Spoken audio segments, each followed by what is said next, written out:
AI has been the big buzzword of 2023. We all know that. But how much do you know about its potential to elevate your product management expertise, future-proof your skills, and help you get ahead in your career?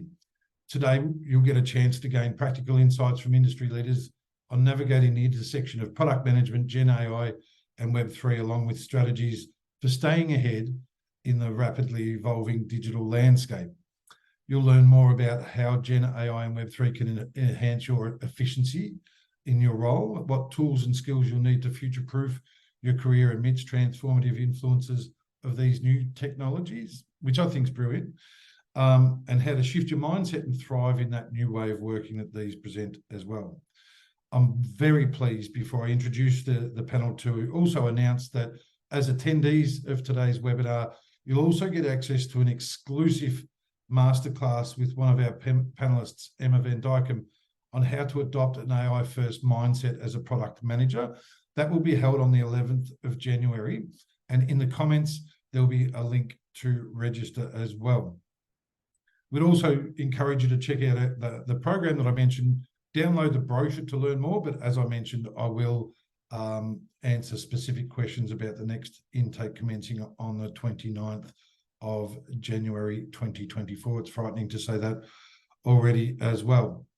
It is now my absolute pleasure to welcome our panelists to today's webinar and ask them to introduce themselves. I'll ask Randeep, Laura, and Emma to turn on their cameras. Firstly, I might do the reverse of what I normally do, and I'll say, Randeep, welcome to you first. Thank you for your attendance. If you could give us an overview, Randeep, of what you're currently doing. Hey, thank you. So at the moment, I'm a health tech chief product officer. So I work for various organizations in the private sector, companies like Babylon, which in the UK was the largest GP service. I'm doing some advising work for people like the NHS. And a thing that I built that people might know was the NHS COVID-19 app. The thing that in the UK was helping protect us during the pandemic. I was parachuted into government to build that in June 2020.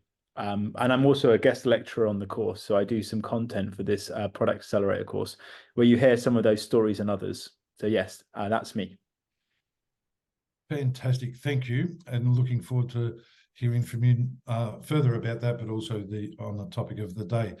Laura, welcome. Thank you also. And we'd love to hear your story, Laura. Hi, everybody. I'm Laura, and I've had my whole career in education. So I started out as a teacher, but for the last 10 years, I've been in EdTech. I'm currently the head of product management at the Raspberry Pi Foundation. And for those of you that don't know, Raspberry Pi Foundation is a charity that works worldwide to boost computing skills of young people and educators. We're probably most famous for our tiny credit card sized computers, which we sell millions of units of every year.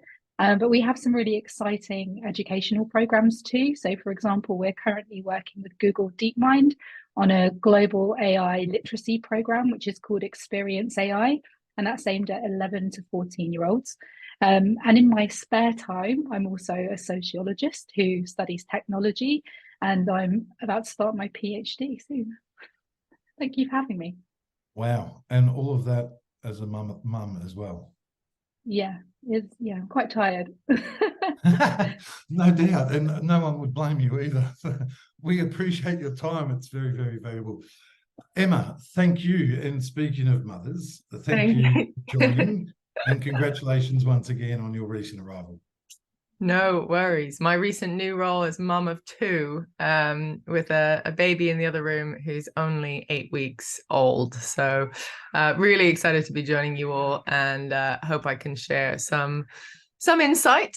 So I'm Emma. I'm a product leadership coach, and I help founders and tech leaders scale products, people, and themselves. I work with companies like BA, but also smaller companies, typically coaching heads of product and the like in upskilling themselves and really trying to navigate the industry as they are. So I actually have 15 years experience in the tech industry, And I lived in an era, I guess, where product management didn't really exist. I became a proper product person in 2013, coming from a background of project management and production, or at least that's what it was called at the time. I've helped scale products for companies like Funding Circle and Multiverse in the time that helped them reach unicorn status. So really exciting scaling journeys. And I guess I've worked with AI in most roles, even before this Gen AI craze. I post daily on LinkedIn about product scaling and being a woman and mother in tech. So if you're interested, please follow me. And I'm also giving a masterclass, which was already mentioned before, in January on how to adopt an AI first mindset in product management. And I'm actually, because I'm no longer in industry, but in my coaching capacity, I'm actually collaborating with the current CPTO of Multiverse, who's my mentor in designing some of the content. So come along if you're interested. Fantastic. That's an amazing introduction by you all. And myself, as I'm sure everyone in attendance is really looking forward to three such esteemed panelists speaking on the topic today. Thank you all. I might start, so for the audience's benefit, I've got some questions that we would like to ask the panel, and then after which we'll get to the questions from the audience. So just a reminder to use the Q&A function for any questions that come up during the discussion. But to start it off, I guess, to get an overview of the current landscape for the panel, and whoever would like to answer this first, what are the current challenges and trends in the field of product management that make future-proofing one's skill set and career essential? That might be a good one for Emma. Yeah, thank you. Should I go for this? I think it's been quite interesting actually not being in industry, because I've had a little bit more headspace of understanding the landscape. I mean, not that you shouldn't do that anyway when you're in industry, but sometimes you're so busy in the role, it's quite difficult to look outside. But I think the three things that I'd share with you is, one, I think a current challenge is obviously redundancies, as you might see, are kind of happening in many places, where companies are focusing more on profit over growth, or growth at all costs, should I say. And I'd say that what that means is the landscape is getting far more competitive than maybe it was a couple of years ago, meaning, building a personal brand, networking, and staying on top of your skills are really important. Secondly, obviously, we've discussed what we're here for in AI and Web3, but rapidly evolving tech. I think adoption of GenAI in the US is around 50% and 30% over here. That's only going to increase. That's been rapid in the last year.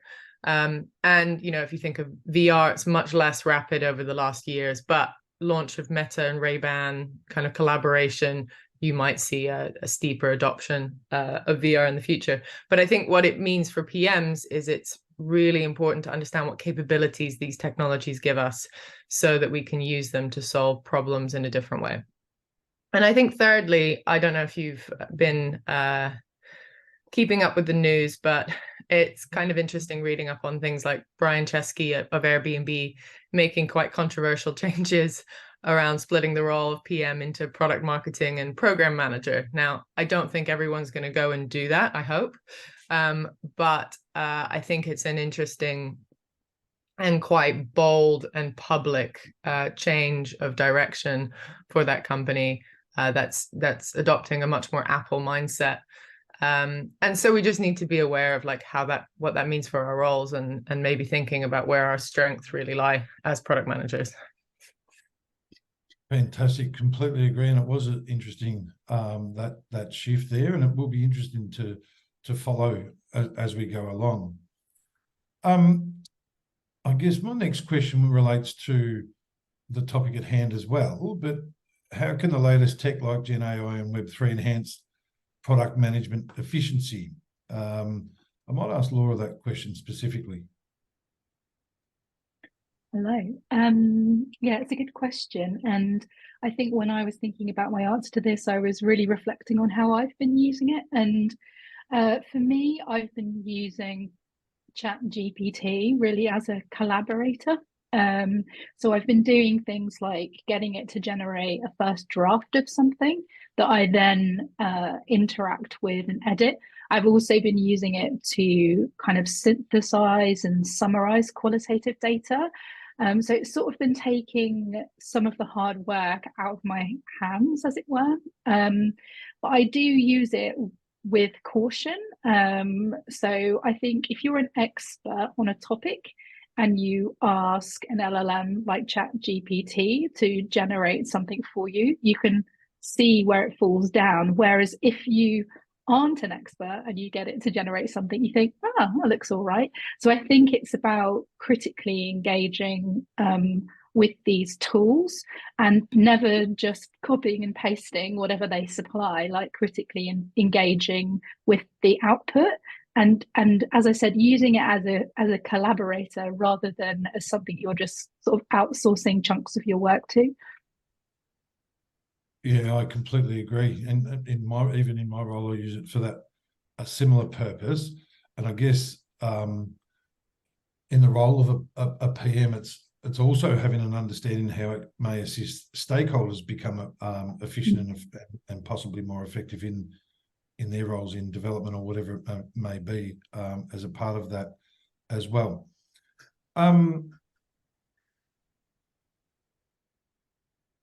I guess the next question I've got is more for you, Randeep, insofar as a CPO in health tech, how can PMs work in healthcare? How can they integrate AI into product management strategies, or how can other businesses benefit from similar strategies? Have you seen some good examples already? No doubt. Yeah, thanks, Daniel. So I'd love at some point to mention again the kind of, I mean, the first question you asked, which is current trends and challenges, I'll maybe come back to another time, but specifically in healthcare. So there's an organization in the UK called the Alan Turing Institute. They're the lead body of AI in the UK. And I worked with them briefly and did some advising work for them on healthcare and the kind of adoption of AI in health and security and stuff. But what I've seen, so at Babylon, we were building healthcare AI, and I rolled some healthcare AI out into Rwanda, where we built a healthcare practice. And that was a good example of what AI can do, but specifically the two areas I think is like task shifting and upskilling. Those are the things that most AI can try and focus on doing, because healthcare is life or death. The things, we can't just do risky things and break things.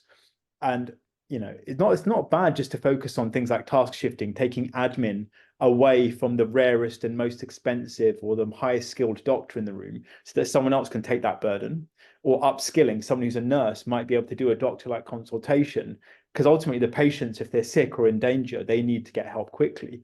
So that's one thing which I've seen happen a lot. So we ended up having a healthcare practice where a receptionist could do a quite simple triage on someone to work out how sick they were, and then give them to a doctor or nurse, having known the key questions to ask. But another thing that's worth thinking about, specifically when it comes to AI, is if you look at healthcare, the thing that needs to be transformed in healthcare is kind of missed. People always chase the sexiest and most exciting problem. So if you look at, say, the NHS, what's the biggest problem in the NHS now? For those Brits in the room, they might go, oh, long waiting times or cancer. But if I said to you, up to 30% of hospital beds are taken by patients who are fit, but can't be discharged because they're probably elderly and have got no home to go to. So if we sat there and said, we want to kind of save hospitals 30% of their money, you might come up with all these crazy ideas about how to put AI and chatbots. But actually, what you should use AI for is helping to get patients who are well out of a hospital bed into another place where they're safe. So sometimes we think about the wrong problem. We think about the sexiest top of the journey, going, here's how we can fix something. Let's throw AI at it and go, well, actually, look at the system. How do we improve systems by going, well, if I fixed the kind of getting people out of hospital beds when they were safe, that would free up 30% up to of money in a hospital. So that's why I think thinking about not the kind of top of the funnel and the sexiest part, but supporting the system and where AI should be deployed the best, which isn't obviously the most relevant when you look at it from the surface. That's fascinating. I'd like to follow up to see the outcome of the solution to that challenge, because that's a society changing challenge and potential solution if found. Thank you, Emma. From product consulting and a leadership perspective, what's the potential of these technologies to elevate one's product management expertise, and how could it help individuals get ahead in their careers? Yeah, so this is a really interesting one, right? Because the market is buzzing with GenAI right now. And basically, it's all VCs companies want to invest in, and it's kind of an indication of where the market is heading. But I think we're still in this quite immature phase where anything AI is quite attractive. So if you just have it on your CV or whatever, you might stand out. And therefore thinking about like where you have used it in your past, maybe it is worth putting it on your profile with that kind of catchphrase. So if you like, to make it clearer how you stand out in the AI space. But I think it's actually crucial that at this point, every PM can say that they have a good idea of what these technologies can actually do for products, like which problems it can actually solve and how, whether it's improving efficiency, learning outcomes, engagement. And we need to step away from this, this idea that, well, everything can be solved with AI, which is exactly what Randeep just said, right? Like there are other problems that cannot be solved by AI and we shouldn't just slap it on there. But I think what's kind of interesting is where right now you can see that every major product has an AI tab or feature or whatever. I think soon that will become a lot more seamless. So in other words, products will be built with an AI first mentality in mind. Like how can we not just add on AI and make it better through AI, but actually how do we design it with AI in mind initially, and go from there. And I think that may change how it goes, how the landscape and the product landscape changes over time. That's interesting. Thank you. And a reminder just for everyone, we'd love to see your questions in the Q&A box, because we will get to them after I've got a few more questions for the panel. Laura, as someone with so much experience within the education technology space, how do you see the integration of GenAI and Web3 technology shaping the future of product management in that sector? And what opportunities are you most excited about? Yeah, good question. I think with Web3, there was a kind of initial hype around what blockchain would mean in education, and particularly for credentialing. And this hype kind of came and went. But the idea was that credentials could become decentralized and people's learning experiences would be more personalized. But I have to admit, I haven't really seen that come to fruition. And instead, we've actually seen kind of centralized big tech double down in the education space, with things like Google Classroom becoming extremely popular during the pandemic, and obviously lots of other tools like that. I would say, as Emma just said, EdTech is really enthusiastic about generative AI. And it seems like every EdTech product you open has an AI feature or an AI tab of some kind. They've added an LLM into it. But I think formal education is a lot more cautious. So there's lots of caution around what it means for knowledge and plagiarism and accuracy, as well as bias and privacy. You're handing over data to the companies that are making the generative AI tools. And I think for educators, things like deep fakes are quite scary. The impact that could have for children and young people. But I mean, I don't think it's all doom and gloom. The thing that I'm personally most excited about and passionate about is developing digital literacies. So, do young people and adults understand how these technologies work? So do they understand the problems that they can solve using them, but also the problems that they can potentially cause? Do they know that we design these technologies and can choose how they're designed and design them ethically? And those are the sorts of things that at the Raspberry Pi Foundation we are thinking about a lot, because obviously we have a global reach. and we have education programs with young people. So it's about how do they understand and build technologies themselves. That's interesting, and you've touched on my some of what I assume for the next question, that considering the integration of the tools that you mentioned and techniques, what key human skills do you believe are essential for safeguarding and future-proofing one's skills in product management as well, for anyone that would like to answer that? So I think there's definitely something about, it can be really urgent. You can feel quite important to kind of stay on top of stuff. And so already things are changing. I spoke to an AI researcher who said, Gen AI is advancing so fast that a paper that was released 2 months ago is like watching the Matrix movie from the 90s. That's how they described it. It's moving so fast. And we're in this room where we can suddenly feel like we're not keeping up. But I definitely say, feeling like you're getting, feeling like you need to be at the bleeding edge is actually dangerous. That's not what you need to do. And I'd say that from the product side and from the products you build side. So the tools are immature. They're not sophisticated yet. And so what you see is a lot of people panicking over the littlest iteration, going, oh, there's this new feature in ChatGPT, let me get into it. Take a step back. Honestly, it will the dust will settle and the most important tools will rise to the top. And then you can kind of look at them. Like there'll probably be a consolidated platform like Microsoft Copilot, where all the stuff will go into that. And then you can chill out on Copilot and then learn. So you don't have to be on the bleeding edge and listening to the most urgent things that are happening all the time. Because that sexiest little iteration of AI means that you're not focusing on the biggest impact. You're not looking at what you're doing. And in the product side, I'd say briefly, all these businesses are popping up going, oh, I'm going to do an iteration on ChatGPT. Why? Why are you trying to build something that someone else is going to eat your lunch for? Microsoft will build it tomorrow and it'll be better than you. So for example, there might be like a food logging app. If a food logging app is like, oh, we're going to make a thing that can work out what's on your plate, someone else is going to do that. But maybe what you could do as a food logging app is focus on what's relevant to you. And you might say, I want to know the bit size of the portion, not what's on the plate. Microsoft will fix what's on the plate. I'll focus on how big the plate is or how much food is on that. So then you can take a photo of your food and it'll log your calories for you. So that's where I think as product people, we need to focus on the thing that our product can do better using AI, not trying to replicate what everyone else is doing. So that's where I would focus on in terms of, practical strategies for kind of staying relevant. Sage advice. And even at Fourth Rev, we are completely understanding that there are many situations that people go through in life, be they product related or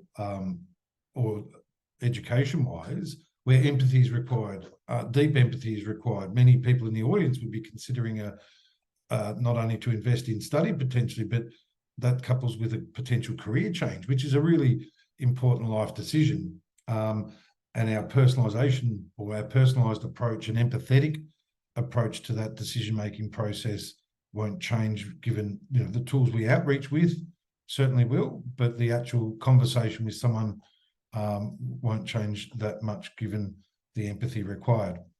Moving on to collaboration and network, Laura and Randeep in particular, how can PMs use GenAI technologies to enhance team collaboration and work better cross-functionally?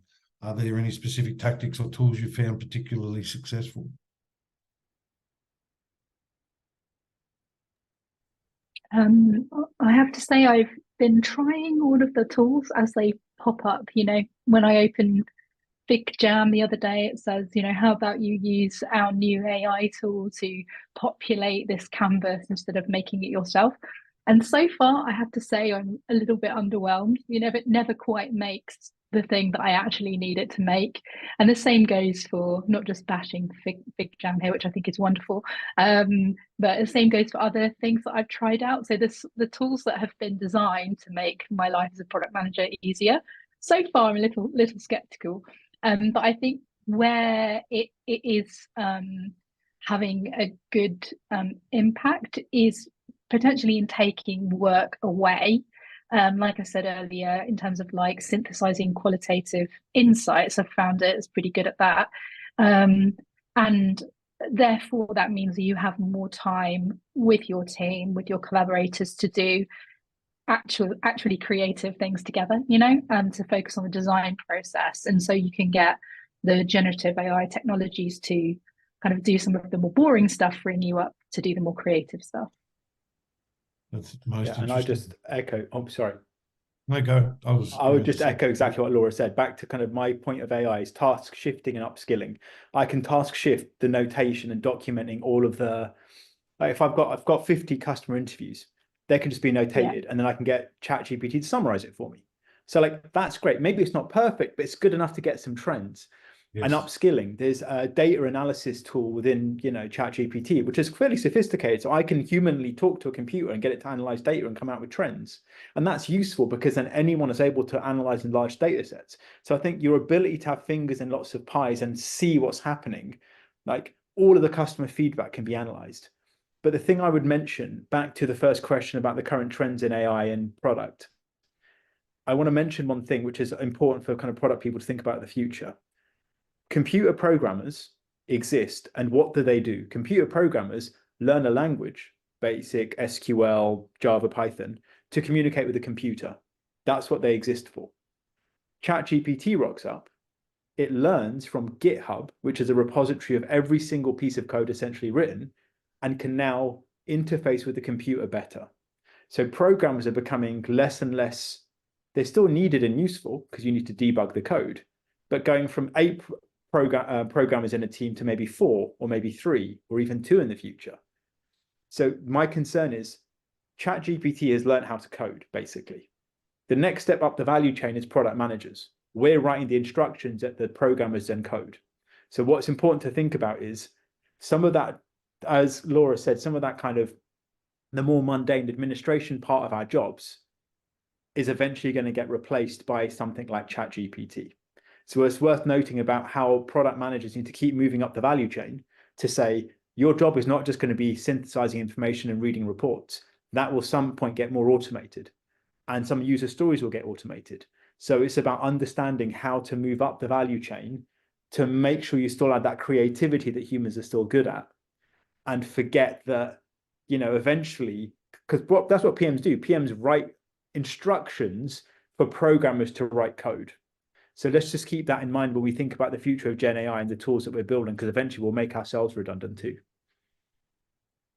Good point. I'm old enough to recall the introduction of basically PCs and laptops and things like that, and the change that had on the working world, and the fear that came with too about jobs being replaced and so forth. I certainly had different color hair then.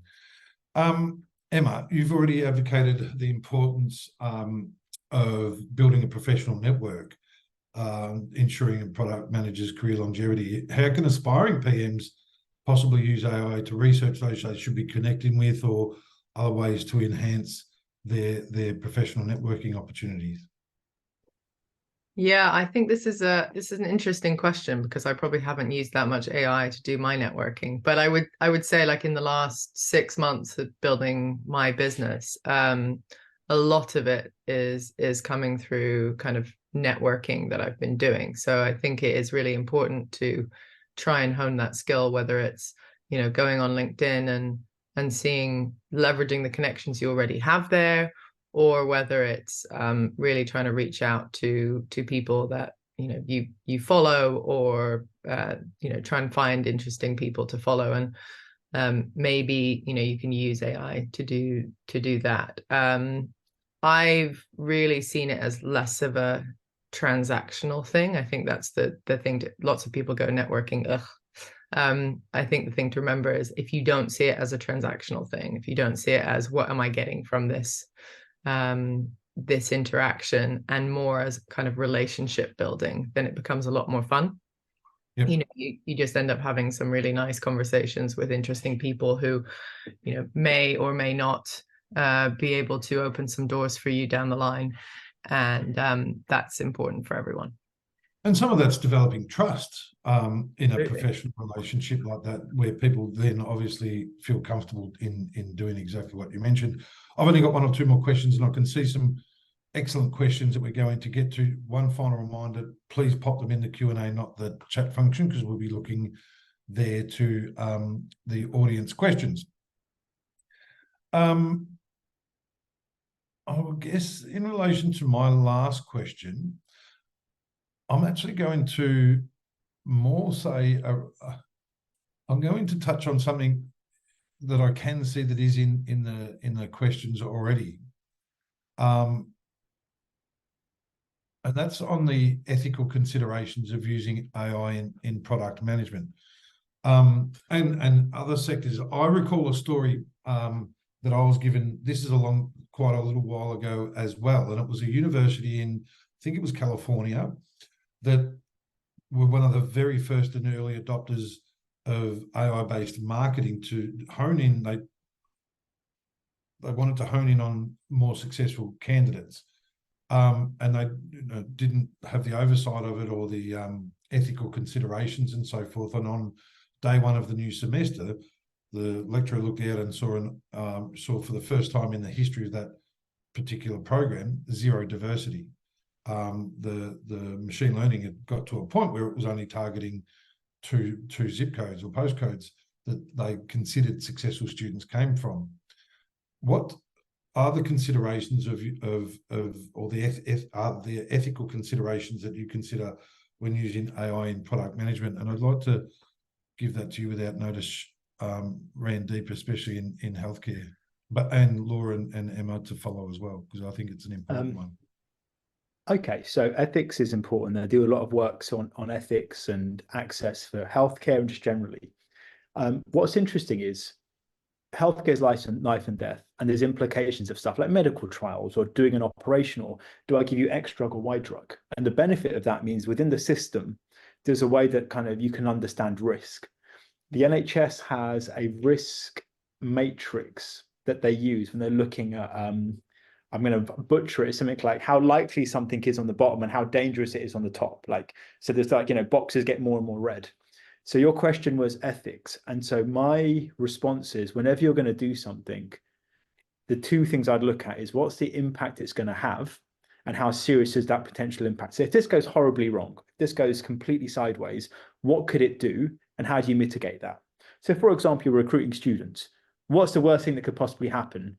You get students who aren't capable or get the wrong kind of, and then you go, okay, here's the bad things that could happen preemptively, and here's how we mitigate to make sure it doesn't happen. So the first thing is to kind of prepare for the worst and assume it goes bad, but then build in support that makes sure it kind of doesn't go so bad. But there's loads of challenges which are unforeseen circumstances. And the two things I'd highlight when it comes to ethics is, the first thing, most businesses, when they build or deploy AI, they do an MVP, so we call it, the minimum viable product. But that typically is the simplest execution. So you hit the middle. And in most executions, it's kind of the rich, white, man, middle-aged. That's usually who it hits. And then you go, great, we've done the MVP, it works. We've got funding, let's move on to the next thing.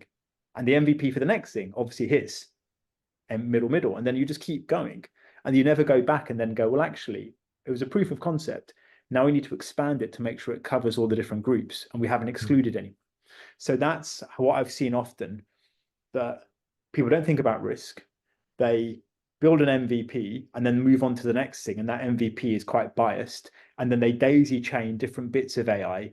And every step of the filter, the first step is knocks out the kind of the annoying 20% that's like, maybe got more than one health condition, doesn't speak English. The next one goes along, does the same thing, and the next one. And then you kind of, and a simple example, if you imagine an automated voice assistant, if you call up your doctor, say it doesn't understand accents. We didn't build it to understand accents to start with, it knocks everyone out. Second person, then it doesn't understand the terms you use because you might use a medical term that's from a different area, and so on and so forth. So it's like thinking about real world implications, not this conceptual bias that people keep talking about. So that would be my response, to think about it in 3 different buckets. Fantastic. Laura and Emma, anything to add to the ethical discussion surrounding AI as well? I would just say briefly that, so this is guess with my sociologist hat on a little bit, that the technologies we design aren't neutral. They're a reflection of our society and our values and our politics and our economics. So I think if we are making biased AI systems, it's because society is biased. And and that's the underlying cause of it. And so I'm increasingly interested in how us as product managers should be kind of looking up and out a little bit more. So we should be considering the impact of the technologies we're designing on not just our users, but on society as a whole, and even going as far as like the planet and climate. So I think it's everything we've said is very important in the context of product management. Where does our responsibility start and end? And in my opinion, it needs to look outside of the business and beyond just the user base. That's fantastic.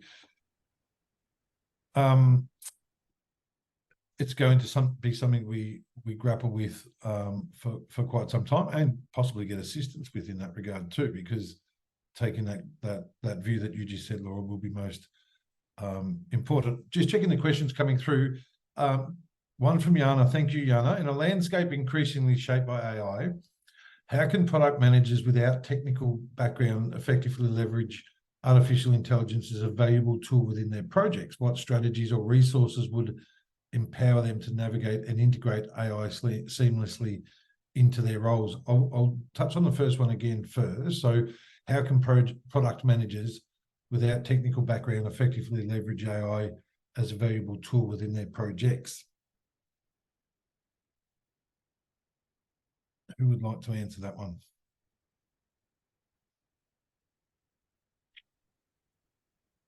I mean, if you don't have the skills I've just briefly mentioned, there's a thing you're doing using it as a tool. So AI and GenAI, it's not a magical unicorn. It does a thing for you faster, transcribing notes and summarizing them. You can do that today. There's a Zoom plugin. You don't need much code. You go summarize this set of notes. You can then get more advanced by having a list of all like 50 summarized interviews. Those are the kinds of tools I'd focus on doing. So that was my brief but I'm sure Laura and Emma have got more insightful points. Well, Laura already mentioned it too, that if you're going down the rabbit hole, you can actually spend a lot of time on things that don't assist you as well in that regard. I think that was the kind of point. So it's sort of, the tools are only as good as the thing you're going to use them for. There's a lot of people playing and exploring, which is great. And if you've got the time, then do it. But if you're trying to do a job, you spend so much energy trying to look at the latest kind of iteration of something. The other thing I'd highlight is what I mentioned before. The data analysis tools within ChatGPT are very good. So just play with them. Say, here's a data set. What can you notice in this? And it can help you. It won't solve the answer, but it might draw you to an area like, oh, I didn't spot that these two things happen on a weekly basis. And then you can go deeper or get someone else who's an analyst to explore it. So it can give you a bit of a sense of where problems might be. And that's another tool that I'd kind of consider using a lot more for analyzing data. Exactly. Any other points to add there for Jana's question? I would just say that as somebody that doesn't have a technical background, I have a social sciences background. I would say that not having a technical background is just in general not something to worry about in product management, because I think your job isn't really to worry about the technical implementation side of things, but you need to understand at a higher level how systems are put together, and you need to be able to communicate well with technologists. So yeah, and just in general, it's not something I would worry about. And I think there's lots of good resources out there that will sort of give you the basic knowledge you would need on how AI systems are built. Yeah, so I just wouldn't worry about it basically. And hello to Emma's baby. Yes. Yeah, sorry. I've heard her in the background and I'm like, oh, okay. Don't ever say sorry for that. Thank you kindly. It's brilliant. Thank you, Jana, for your question there. Charlotte's asked, would love to hear your thoughts on no code and how it might grow to fit in a PM's role. Is anyone familiar with that or would like to answer that? A particular tool? I am, but I feel like I don't want to keep speaking first. So I will say, for those who don't know what no code is, it's programming without being able to program. So if you imagine a website where I draw some boxes and then it makes it into a website, that's no code. That's just, it's so easy to use. There's no coding involved.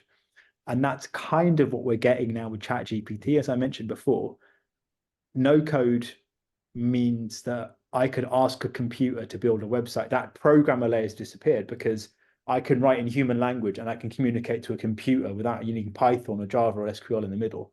So it's probably going to grow. I would say don't worry too much about it. If you needed to use it as a tool, you would. But what it might help is people who are growth hacking and starting really early and can't afford a programmer, they can build something. I have a friend who's got a startup who built it using no code and ChatGPT.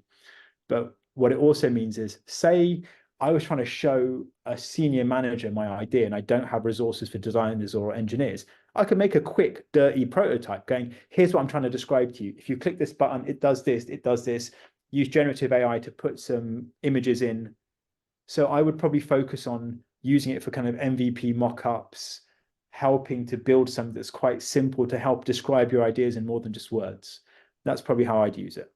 Yeah, sorry, Emma. I'd echo this, Randy. Like, I think it is quite a good skill to have, especially if you're at the early stage of businesses, right? It's like you can just 10x your capacity by doing a lot with no code. But I think as you as businesses scales and things, like maybe the need is less great. So I'd echo. Thank you. Moving on to the next one. We've got a question for Emma. I think this one will be, how can product managers then ensure their role is beyond merely giving instructions? Is that their role is beyond merely giving instructions? Okay. So this is an interesting one because I would say that the role is much more than just giving instructions, right? And will always be. And one of the questions that we had to answer was about, what skills should we safeguard as product managers, I think. And the way that I was thinking about that question was a lot like maybe the importance of soft skills over hard skills becomes even greater as we go forward, because a lot of the hard skills or the data analysis or whatever can be, we can leverage some of these great tools and generative AI to get better at those, right? Then they become easier for us as product people. But what doesn't become easier is that relationship building, that the influencing, the storytelling that's necessary as a product person. So I think it's well beyond just needing to give instructions to engineers. It's much more than that. And even the business application of decision and stakeholder management all the way through those soft skills, as you mentioned, that they're critical. And Randeep and Laura certainly within the program developed and helped us understand the deep need for those to be embedded within the learning and the outcomes for the learners. Laura, there's a question here. Laura spoke to using AI for qualitative data analysis. What is your approach to creating the right prompts to analyze customer interviews, for example? Trial and error, I would say. Basically my approach to prompts generally is to be as specific as possible, and to not assume that the LLM or the chat interface that you're engaging with knows stuff, so you kind of have to spell everything out. When I've used it specifically for sort of summarizing things, I have noticed that it does tend to not always be accurate, but I think, as Randeep said earlier, it does give you a sort of steer on the most frequently used phrases or most frequently used words and that kind of thing. But yeah, I mean, I always just go back and forth with the chat for a few goes in order to get it to do what I want it to do. So I think a healthy dose of skepticism and trial and error is what you need. Yeah, and it will be interesting And I would to add compare different platforms against the outputs that they do Yeah. as well. Sorry, Yep, Randy. true. I was just going to say absolutely, Laura, and I would add the two tools that are part of ChatGPT, which I'm sure most people know, is I think it's user or intent. So there's a thing you can say, you can tell ChatGPT, you are a thing, you are a summarizer or a researcher. Using that is really powerful. And the second thing, as Laura said, it can be a bit random. So sometimes you can train it by saying, for example, I would like you to look at data like this and summarize it like this. And you can tell it the output you want, and it can then format it in an output. And that can sometimes help get what you want out of it. Because you've said, when you read this kind of data, this is how you can summarize it. Do that for all of this information. So those are the two ways I found it really helpful to kind of plow through and give you more insights. That's excellent. We're going to whip through one or two more questions, and then we're going to wrap up with some final thoughts if you care to share. As mentioned to the audience, and for those that didn't hear at the commencement of the webinar, I'll stick around if people have a question specific regarding the program with Kings, and I'm happy to answer questions after the panel discussion. Are there any resources? So Kate's mentioned one here. Thank you, Kate. In the pursuit of staying informed about AI, not only now, but also in the future, are there any resources specifically catered to adult learners or professionals that you would recommend? And I guess that's more a learning tool as to how, Kate means a learning tool as to how to leverage AI, I guess. Laura, that might be a good one for your good self. Yeah, so quite a while ago, I took a Coursera course on AI, which was really good. I can't remember the name of it, but I think when I asked around to people who know about this kind of thing, they all recommended the same course, which was really, really good. I would say as well, there's some quite good AI resources on the Mind the Product website. So those are specifically catered towards product managers, and they've got a kind of knowledge base around product management and AI, which is definitely worth exploring. And if you wanted to pretend you were an 11-year-old, you're welcome to check out the Raspberry Pi materials, which you can find at experience-ai.org. We might pop that link in the chat function as well. Last question, from Christina, is there a way you've used AI to help uncover customers or end users' needs that they don't even know they have? That's an interesting one. I think you touched on it earlier, Randy, as well, from taking the view of not just that challenge, but what's the cause root and things like that as well. Is there any insights as to I mean, not as direct, but I would say, so sometimes a large language model just predicts the next word. It says, if this word happens, what's the most likely next word? And if that word happens, what's the most likely next word? So sometimes, and also, if you look at the image generators, sometimes you can extract something. So I'm redesigning a kitchen. I'm like, I don't know what it wants to be, but I feel like it has to be a Scandi Japanese kitchen. Say, give me a Scandi Japanese kitchen. It gives you an image. Then you say, amplify, make it even more Scandinavian. And it makes it more and more extreme. And then you go, oh, so what defines a Scandinavian kitchen is this element, that element, that element. And you can use it, you can almost kind of interrogate the brain, not that there is one, to get insights. So sometimes I found it useful when I'm a bit stuck to throw stuff in it, just as a like brain soup, just to stir it around, and it throws things out at me. I'm like, oh, that's interesting. I didn't think circular doorknobs were part of a Scandinavian design, but somehow the images keep showing it to me. So I would say it can be good for stimulating your brain to do more stuff. I don't think it can always capture unmet customer needs apart from the things we already spoke about. But sometimes if I said, give me an X for a Y group, see what it pulls up, maybe it gives you some insights. That's probably a really bad way of describing it. Wonderful. Thank you. I might start with Emma. Is there any final tips, thoughts, or allay anyone's fears even regarding the topic at hand today before we say thank you to everyone? No, I think actually Randeep said it earlier, like, don't get too worried about not having all the skills or the knowledge. I think you know, over time we'll see how the chaos lands. And I think, you know, as long as you're keeping abreast of it all and coming to events like these, then you'll be all right. As you said at the start, working on one's personal brand and the skills are essential for future proofing. Laura, likewise, any last thoughts from your good self for the audience today?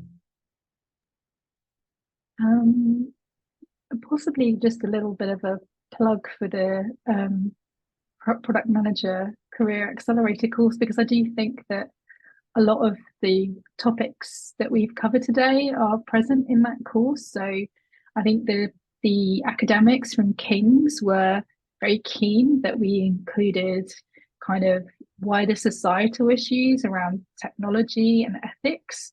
So I think that there is a kind of there is a sort of movement towards considering AI and other technologies like in the context of society, which is really good.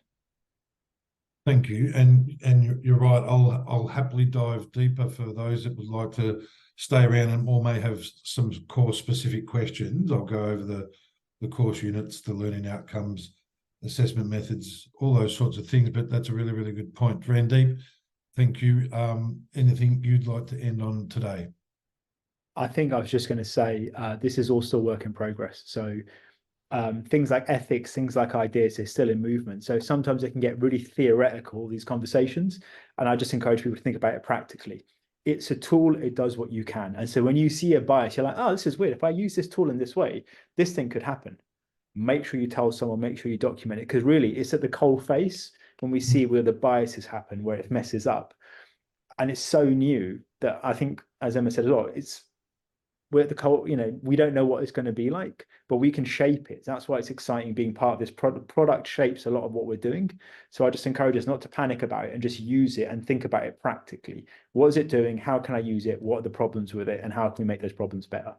That'd be my suggestion. Fantastic. Absolutely fantastic. Thank you all. And thank you for so many of the audience as well. There's been so many of you in attendance.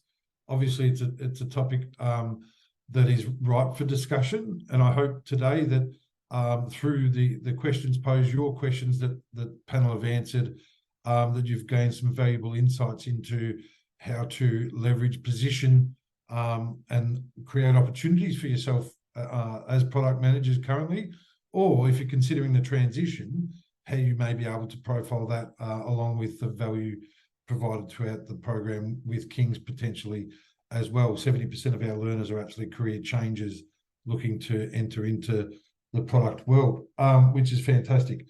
Thank you, Laura, Randeep, and Emma.